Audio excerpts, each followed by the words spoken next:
Salut à toi, j'espère que tu vas bien. Aujourd'hui, je te fais cette petite vidéo pour te donner le prompt qui a vraiment changé ma manière d'utiliser ChatGPT. Ce prompt est capable de changer des petites instructions pas détaillées, très peu précises, en une série d'instructions très bien rangées, clairement détaillées et ultra précises qui exploitent les moindres fonctionnalités de ChatGPT. Ce prompt-là va être capable de changer drastiquement les résultats que tu as avec l'intelligence artificielle. Donc si tu es intéressé pour écrire des prompts d'une très bonne qualité en très peu de temps et d'avoir des résultats exceptionnels avec ChatGPT, cette vidéo est faite pour toi. Allez, on commence de suite. Allez, c'est parti. Du coup, on commence directement cette vidéo avec le fameux Meta Aspect Prompt. Donc, je vais vous expliquer d'abord en détail ce que ça veut dire Meta, ce que ça veut dire Aspect, et après, je vais vous montrer comment l'utiliser et où récupérer ce prompt. Donc, on se retrouve directement du coup sur mon Google Drive dans mes ressources. Et en fait, je tiens à préciser dès maintenant que absolument toutes les ressources de cette vidéo, comme d'habitude, sont accessibles dans mes ressources, c'est-à-dire qu'il y a un lien dans ma description, c'est ressources.thomasberton.com, et comme vous le voyez ici, en fait, je vous mets à chaque fois toutes les ressources de ma vidéo. Donc là, par exemple, sur ma dernière vidéo où je vous explique comment créer du contenu sur les réseaux sociaux, vous avez directement les ressources ici, et vous l'avez compris, ça redirige vers mon Google Drive où vous avez absolument tous mes prompts, tous mes templates, etc., etc. Donc je vous laisse faire un tour dans ma description pour récupérer le prompt en direct, et nous, on commence de suite. Du coup, première chose, je vais vous expliquer ce que veut dire Meta et Aspect assez rapidement. Donc pour Meta, je me suis servi de Perplexity. Si vous connaissez pas Perplexity, je vous conseille vraiment d'aller y faire un tour. Si vous voulez, je vous mets le lien dans la description. En fait, c'est un chat GPT qui fait des recherches en direct sur Internet. D'ailleurs, si vous êtes intéressé, je vous ferai une vidéo entièrement là-dessus dédiée. Dites-moi en commentaire si ça vous intéresse et je m'occuperai de ça pour vous. Donc du coup, Perplexity, on lui a demandé qu'est-ce que c'est qu'un métaprompt et il nous a répondu: un métaprompt est un concept utilisé dans l'ingénierie des prompts pour les modèles de langage, donc les LLM comme ChatGPT, qui consiste à créer des prompts capables de générer d'autres prompts. Et en fait, c'est exactement ça. C'est un peu promptception si vous voulez, mais en gros, on va écrire un prompt qui va être là pour améliorer et augmenter les performances d'un prompt qu'on aura écrit vraiment à la va-vite. Et c'est exactement ce que va faire notre métaprompt. C'est un prompt qui écrit d'autres prompts, mais qui les écrit beaucoup mieux. Et du coup, maintenant, on va se pencher un peu sur l'aspect. Et l'aspect, qu'est-ce que ça veut dire? En fait, c'est un template. En fait, c'est un schéma, si vous voulez, un blueprint, un template, tout simplement, de prompt qui va être hyper détaillé et qui va être vraiment optimal et qui va utiliser absolument toutes les caractéristiques qui ont été connues, qui ont été découvertes de ChatGPT et qui va vraiment les exploiter au maximum dans un seul prompt pour pouvoir avoir les meilleurs résultats possibles. Du coup, en fait, ce template se décompose en du coup 1, 2, 3, 4, 5, 6, 7 étapes. Et en fait, ces étapes, vous les voyez sur le côté, c'est en anglais, mais vous inquiétez pas, on va détailler ça à chaque fois. Du coup, le template nous propose de, si vous voulez, disséquer, diviser notre prompt en 7 étapes, dont la première est action. Et en fait, dans ce métaprompt, on va à chaque fois, à chaque étape, expliquer à ChatGPT ce qu'il est censé mettre dans chaque section à partir du prompt qu'on va lui donner. Donc là, vous voyez qu'au début, il y a écrit Read and analyze 20 times the following aspect format. En gros, ça veut dire lis et analyse 20 fois le template suivant. Et une fois que tu as fini, tu vas nous répondre avec juste done. Et en fait, quand il va nous répondre done, ça veut dire qu'il aura analysé le template 20 fois et qu'il sera prêt du coup à utiliser le template pour améliorer notre prochain prompt. Et du coup, on va passer en détail ce que raconte ce template. Et la première section, c'est action. Donc action, vous l'avez compris, c'est quelle est l'action, quelle est la mission qu'on va donner à ChatGPT. Donc là, en fait, on lui détaille un peu ce qu'il va devoir mettre dans cette section. Il doit vraiment définir l'action au maximum, avec clarté, etc., etc., etc. Je vous passe le détail. De toute façon, vous allez pouvoir lire ce prompt en détail si vous le récupérez dans mes ressources. Donc n'hésitez pas à faire un tour dans ma description. Vous avez toutes les ressources et vous pouvez retrouver ce prompt en entier. Deuxième section, du coup, c'est steps. Donc steps, vous l'avez compris, c'est les étapes, hein. Donc en fait toutes les étapes que doit suivre ChatGPT, c'est très important de lui préciser les étapes dans le raisonnement à chaque fois. Du coup c'est vraiment la deuxième section, donc c'est vraiment très important pour ce prompt là qui respecte les étapes et du coup il va mettre tout ça ici en détail et le plus précisément possible. Du coup troisième section, c'est le persona. Vous le savez sûrement, mais en fait ChatGPT fonctionne bien mieux quand on lui donne un persona. C'est-à-dire que quand vous voulez par exemple écrire un prompt pour vous donner des idées en business ou quoi que ce soit, si vous dites à ChatGPT utilise le persona de, je ne sais pas, Elon Musk ou Jeff Bezos, en fait, il va prendre toutes les données qu'il a par rapport à cette personne-là, sa manière de penser, sa manière de s'exprimer, sa manière de raisonner, etc. Et il va utiliser ça pour vous donner une réponse. Donc c'est très important de donner un persona. Si vous voulez écrire des textes vraiment poétiques, etc., vous allez lui donner le persona d'un poète. Si vous voulez être un acteur, vous allez lui donner le persona d'un acteur, etc., etc. Il faut trouver le persona qui correspond le mieux à votre mission. Donc si vous donnez une mission, il faut réfléchir à qui accomplirait cette mission le mieux et vous lui donnez ce persona. Et c'est exactement ce que va faire du coup notre prompt aspect. Il va lui donner le meilleur persona possible pour la mission qu'on va lui donner. Ensuite, les exemples. Alors les exemples, c'est un peu particulier, mais c'est très important de donner des exemples à ChatGPT pour qu'il vous donne les meilleures réponses possibles. Mais faites attention aussi, en fait, quand vous voulez que ChatGPT soit un peu plus libre, quand on lui donne des exemples, ça peut donner un peu l'effet inverse. C'est-à-dire quand on lui donne un exemple, il va vraiment se baser sur cet exemple pour vous donner un résultat.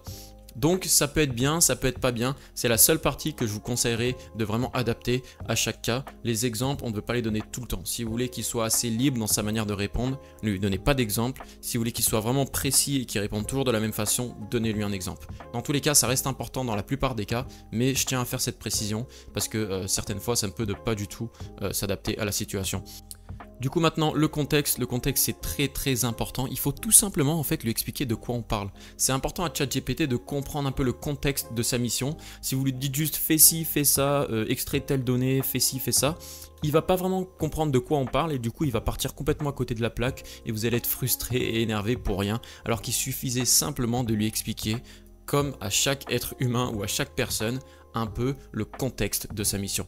Quand vous allez récupérer un stagiaire, la plupart du temps, vous lui expliquez un peu quand même ce que vous faites en général dans la boîte, à quoi sert du coup vos produits, que font vos services, etc. Vous n'allez pas juste lui dire, voilà, récupère ses emails, extrait les informations, fais ci, fais ça. Non, vous allez lui donner un peu de contexte, comme ça il sera capable de vraiment remplir sa mission le mieux possible. Ben, c'est pareil avec ChatGPT. Il faut lui expliquer un peu le contexte de votre mission et vous allez voir qu'il y aura des résultats bien meilleurs.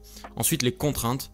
Là, c'est vraiment tout simplement ce que ChatGPT ne doit pas faire. Ne fais pas ci, ne fais pas ça. Par exemple, là, vous voyez, don't use hashtags, you're also saying use hashtag, blablabla. Bla, bla, bla.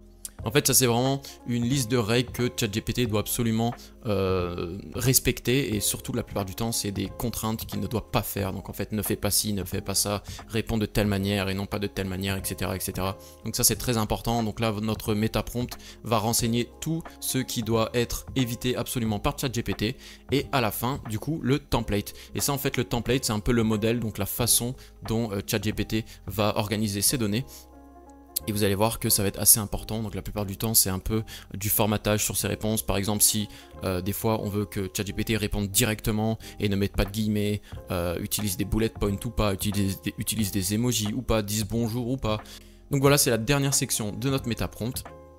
Et à la fin, on a une petite phrase, si vous lisez, je vous la traduis rapidement. Avec le template aspect dans votre boîte à outils, vous êtes équipé maintenant pour débloquer le complet potentiel d'un assistant IA. Utilisez du coup ce template pour créer des prompts les plus créatifs et impactants pour notre business, etc. etc., etc. Voilà, en gros, on lui explique que ce template qu'on lui a donné, il est là pour s'en servir et pour créer des prompts vraiment de qualité. Et maintenant, du coup, les amis, c'est l'heure de se servir de ce template, tout simplement, avec ChatGPT. Allez, c'est parti. Petite pause très rapide. Si tu penses que ce prompt va pouvoir t'aider, je te demande de lâcher un petit like et un petit commentaire et n'oubliez pas de t'abonner pour pas rater les prochaines vidéos, ça te prend que quelques secondes et moi ça m'aide énormément dans mon travail. Je te remercie du fond du cœur et on y retourne. Du coup, ce que je vous propose de faire, c'est un petit test, tout simplement. On va écrire à ChatGPT un prompt vraiment tout simple, c'est-à-dire donne-moi 5 idées de business à démarrer facilement dans l'intelligence artificielle. Je n'ai pas d'expérience de base et j'ai simplement un PC portable avec internet. Je veux faire 5000 € par mois. Ambitieux l'ami, mais pas impossible. Donc du coup, on va donner ce prompt vraiment un peu nul à ChatGPT. Il va nous sortir quand même Si vous voulez une réponse qui est pas mauvaise parce qu'on est en GPT-4o et ça c'est pas négligeable. Mais regardez un peu ce qu'on va faire juste après. Donc là on regarde un peu ce qu'il nous donne. Création de contenu généré par l'IA, c'est pas mal. Développement de chatbot pour PME, c'est pas mal. Formation, cours en ligne par l'IA, créer et vendre des cours en ligne. Alors si tu viens de commencer dans l'IA, vendre des cours en ligne c'est peut-être pas ouf.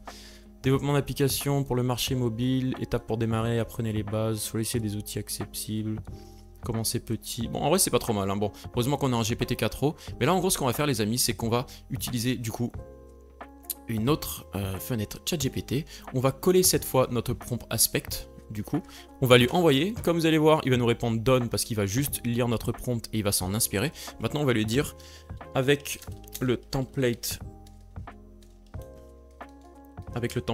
aspect, améliore les instructions suivantes. Alors, je fais des fautes d'orthographe horribles, mais on s'en fout parce que ChatGPT comprend dans tous les cas. Et du coup, vous l'avez compris, j'utilise le prompt aspect pour un peu former mon ChatGPT. Ensuite, je lui dis avec le template aspect, alors il y a 2 C et un seul T, pardon, améliore les instructions suivantes. Je lui copie les instructions que je lui ai données tout à l'heure. Il va nous dire OK. Et là, regardez, il va commencer à détailler mon prompt qui fait même pas 3 lignes en un prompt ultra complet, génère 5 idées de business dans le domaine de l'intelligence artificielle qui peuvent être démarrées facilement, etc. etc. Steps, identifie les domaines d'intelligence artificielle accessibles aux débutants, c'est exactement ce que n'a pas fait notre prompt juste avant. Recherche les opportunités commerciales, etc. etc. Agis en tant que consultant, un startup technologique expérimenté dans la création de petites entreprises à partir de zéro. Vous voyez, c'est exactement le personnage que je vous ai donné. Il aurait pu nous donner un nom de célébrité, on peut le préciser dans le MetaPrompt Aspect, mais je ne l'ai pas fait. Mais en gros, le persona est excellent pour cette mission. Exemple, contexte, le demandeur n'a pas d'expérience préalable à l'intelligence artificielle, blabla, il cherche à faire 5000 € par mois. Voilà, il nous a vraiment créé un prompt excellent. Et en fait, ce qu'on va faire maintenant, c'est qu'on va copier ce prompt-là et on va le remettre dans une dernière fenêtre ChatGPT et maintenant, on va comparer les deux résultats.